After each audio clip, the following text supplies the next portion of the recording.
Bom dia, boa tarde, boa noite, galera! Uou! Vamos ouvir o nosso podcast de diálogo interreligioso. Vamos respirando profundamente.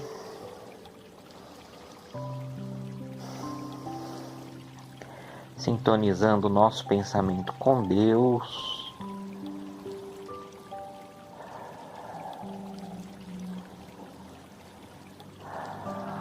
Pensando em coisas boas,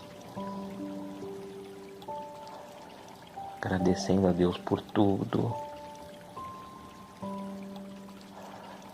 nos ouvindo a musiquinha,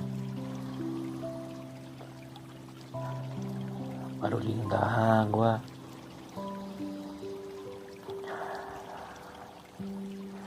O Senhor não nos ordena esperarmos sentados enquanto Ele abre o mar vermelho. O Senhor nos coloca em marcha, abrindo o mar diante de nós outros. Não pensei vós outros, irmãos, que o Senhor tem agrado na injustiça, mas antes o Senhor levanta o pequeno diante dos grandes, o fraco diante dos fortes, e faz justiça invertendo a lógica dos presunçosos.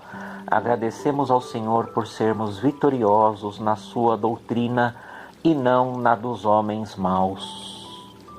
Graças a Deus. Obrigado, Senhor. É isso aí. Agora, para inspiração, líderes religiosos, princípios e ações, é o capítulo 3 do módulo 3, página 128. Vamos lá. Moisés, Moshe, o nome de um dos meus gatos que está olhando para minha cara agora, né? Moshe é Moisés em hebraico. Moisés quer dizer aquele que foi tirado das águas, né? Por quê? O Moisés, ele era um menino hebreu que, segundo as profecias, viria para libertar o povo hebreu da opressão, né? Então o povo hebreu se multiplicava porque o faraó o oprimia. Quanto mais o faraó oprimia o povo hebreu, o povo de Deus, mais o povo hebreu crescia, né? Então o faraó mandou matar todos os meninos recém-nascidos. Só que a mãe do Moisés, a Jocabed, né, escondeu o menino num cesto, né, um cesto de palha. Ele passou o vime por baixo desse cesto de palha, fez tipo um barquinho, colocou no rio Nilo, né? E por isso a filha do faraó que estava por ali encontrou o menino, tirou da água e criou Moisés como um príncipe egípcio, né? O Moisés foi criado e educado como um príncipe egípcio. Seu nome Moisés, Moshe, tirado da água, né, é egípcio.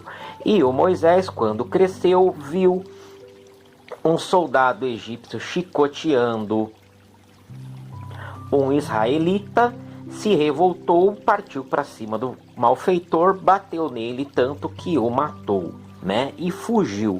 A partir daí mostra a proximidade de Deus com Moisés, né? Moisés se juntou com o seu irmão Arão, que é o nome do meu outro gato, Aron em hebraico, né? Moisés e Arão, Moshe e Arão, o nome dos meus gatos, e foram libertar o povo hebreu, né? Moisés é aquele que mostra compaixão, tem a experiência de Deus como libertador. Moisés é o corajoso para enfrentar o poder do faraó, né? Quem era Moisés? Ele era um homem, né? Mas ele estava revestido do poder de Deus, né? O faraó era considerado como se fosse um deus. E o Moisés era considerado, né, aos olhos das pessoas, apenas um homem. Como apenas um homem poderia derrotar aquele que era considerado um deus, né? Mas Moisés era muito mais do que ele aparentava. Moisés era um homem que estava imbuído de senso de justiça, do senso de liberdade, da compaixão e do poder de Deus. Outro líder importante, né? O Moisés, ele é importante para o judaísmo, principalmente, mas também para o cristianismo e o islamismo. Agora Jesus era, né, na sua experiência como homem, um judeu, né? Ele era dessa religião também do Moisés. Foi criado numa aldeia camponesa em Nazaré, interior da Galileia. Ele era um menino de vida simples, né? Viveu no período em que os romanos dominavam a região, a Judéia, né? Eles oprimiam a Judéia. Provavelmente Jesus, assim como seu pai na terra, José, né? O padroeiro da nossa escola, o São José, ele era carpinteiro, né? O São José era carpinteiro, Jesus também. E Jesus viveu, né, uma vida de relacionamento com Deus, uma vida de defesa dos direitos humanos, né, uma vida de solidariedade, de misericórdia. Jesus tinha compromisso com a vida, com os excluídos, com os mais pobres, né? Quando perguntaram para Jesus, nós devemos apedrejar a mulher adúltera, como está escrito na lei, a Jesus falou: tudo bem, se vocês não tiverem pecado nenhum, podem apedrejar essa mulher, né? E, né, Jesus aconselhava as pessoas a perdoar, né? Se alguém bater na sua face, oferece a outra. Se alguém quiser te obrigar a andar 1000 milhas, né, ande 2000. Se alguém quiser a sua roupa, dá também a sua capa, né? Compartilha tudo que você tem, né? Deus não é aquele que castiga, Deus é aquele que liberta, Deus é aquele que ama, né? O reino de Deus para Jesus é o reino de justiça, é o reino do amor e da paz, né? Então, amar a Deus é não ser indiferente ao sofrimento das pessoas que estão ao nosso lado. Jesus é considerado Deus para a maioria das vertentes do cristianismo, né? Para algumas ele é considerado o Messias, mas não é Deus. Mas para a maioria, as trinitarianas, né? Jesus é considerado Deus feito homem, né? Deus é Pai, que é o Criador, Deus é Filho, que é Jesus, e Deus é Espírito Santo, que é a ação de Deus na Terra. Jesus também é importante para o islamismo, né? Ele não é Deus no islamismo, mas ele é o Messias, ele é considerado um profeta no islamismo. Ele é chamado de Isa, que é Jesus em árabe. Por falar em islamismo, né, vamos falar do profeta Mohammed, né? O profeta Mohammed, que a paz e as bênçãos de Deus estejam sobre ele, né? Foi quem recebeu a mensagem do Islã, né? Às sextas-feiras ao pôr do sol, em muitas cidades do mundo, nas mesquitas, praças ou mesmo nas ruas, uma multidão de pessoas estende seu tapete em direção à cidade de Meca, onde hoje é Arábia Saudita. Na religião islâmica, né, todo fiel que é chamado de muçulmano ou de islâmico faz a sua profissão de fé, né? E ele tem que se submeter à vontade de Deus, né? Deus, que é chamado em árabe de Alá. E o profeta Mohammed nasceu ali no finalzinho do século VI. Ele era órfão de pai, mãe e avô e foi criado pelo seu tio Abu Talib, né? Com o seu tio Abu Talib, ele aprendeu a ser comerciante, a ser guia de caravanas, conheceu de perto o cristianismo e o judaísmo, né? A sua terra natal, a Arábia pré-islâmica, era uma terra politeísta.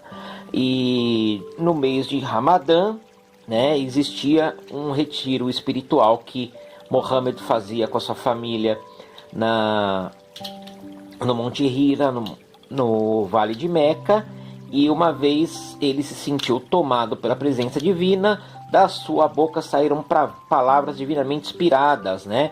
Segundo a crença islâmica, o Alcorão foi revelado para ele, né, por Deus, né, Alá, através do anjo Gabriel, né? O anjo Gabriel transmitiu a mensagem de Alá para Mohammed, né, que a paz e a bênção de Deus sejam sobre o sagrado profeta, né? Então, Mohammed foi perseguido porque os politeístas não aceitavam a pregação dele, já que ele pregava um Deus só.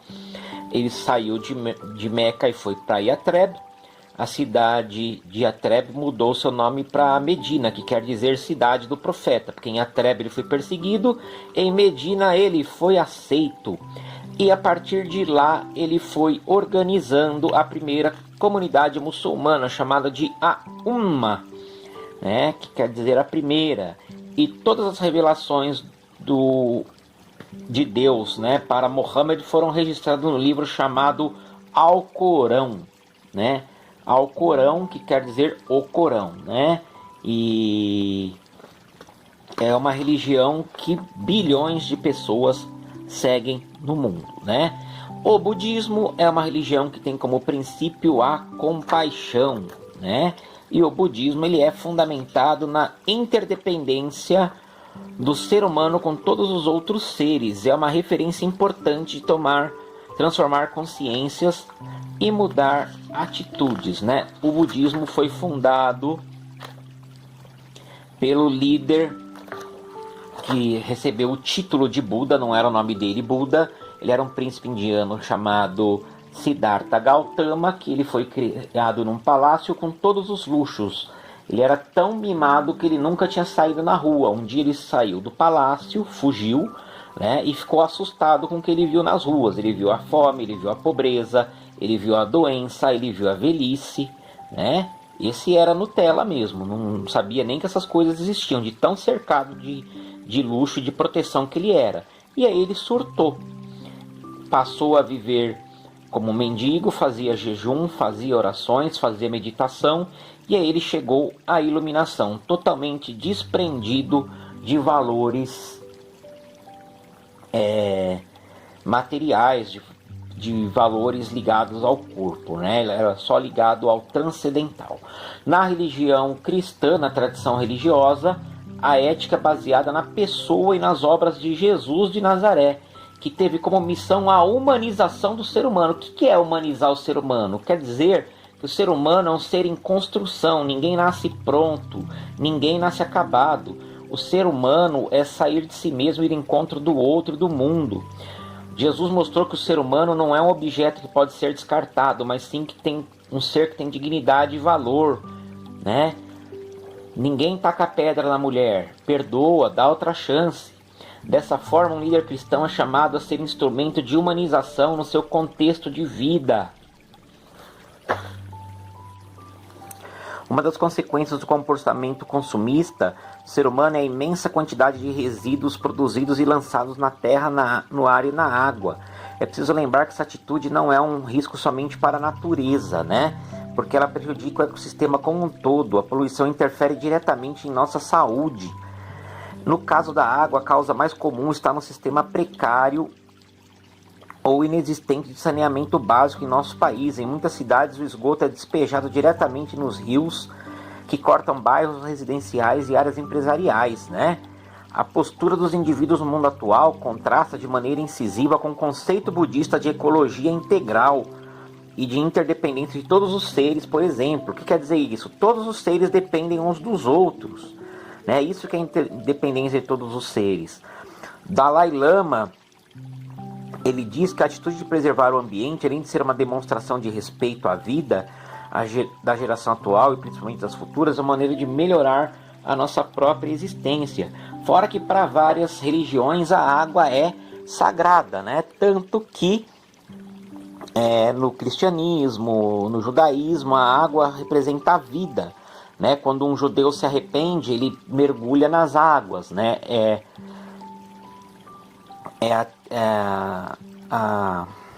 Deixa eu lembrar a palavra. Techuvá, é arrependimento. Dessa techuvá, que ele mergulha na água, que significa que ele voltou para a água do ventre da mãe, né? Tá nascendo de novo, veio a água do batismo cristão, né? Então a água está associada a se purificar. No islamismo também a pessoa se lava antes de rezar. Então a água é um bem importante e nós estamos destruindo a água. Beleza, galera? Vamos terminando por aqui. Respirando, agradecendo a Deus.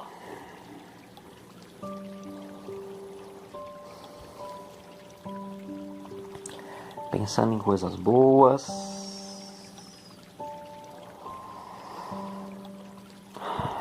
É isso, galera. Uou!